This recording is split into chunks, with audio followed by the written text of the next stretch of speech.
महाड शहरात घडलेल्या एका धक्कादायक कारवाईनं पोलीस यंत्रणेतच खळबळ उडाली आहे। अँटी करप्शन ब्युरो रायगडनं सापळा रचत तब्बल 3 लाख रुपयांची लाच स्वीकारताना एका पोलीस हवालदाराला रंगेहात पकडलंय। मिळालेल्या माहितीनुसार आरोपी विशाल वाघाटे हा अलिबाग पोलीस मुख्यालयात कार्यरत होता। त्याने गंभीर पोस्को कायद्यात अडकलेल्या व्यक्तीची सही सलामत सुटका करण्यासाठी तब्बल 5 लाख रुपयांची मागणी केली होती।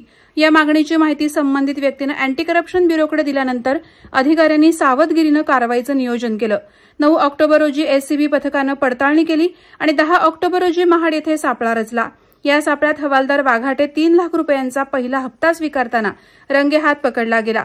ही कारवाई अत्यंत नियोजनबद्ध पद्धतीने पार पडल्याचे सूत्रांनी सांगितले।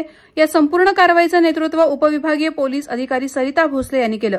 सापळा पथकामध्ये पोलीस निरीक्षक निशांत धनवडे, नारायण सरोदे तसंच सहाय्यक फौजदार विनोद जाधव, अरुण करकरे, सुषमा राऊळ यांच्यासह अन्य पोलीस कर्मचाऱ्यांचा महत्वपूर्ण सहभाग होता। या धाडीनंतर रायगड जिल्ह्यातील पोलीस दलात एकच खळबळ माजली आहे। जनतेच्या सुरक्षिततेची जबाबदारी जे यंत्रणेवर आहे त्याच ठिकाणी भ्रष्टाचाराचं सावट दिसत असल्याने नागरिकांमध्ये नाराजी व्यक्त केली जाते। वादळवारा लाईव्हसाठी अमोल कुमार जैन, अलिबाग। नवी मुंबई व रायगड जिल्ह्यातील ताज्या बातम्या आणि घडामोडींसाठी सबस्क्राईब करा वादळवारा लाईव्ह चॅनल आणि दाबा बेल आयकॉन।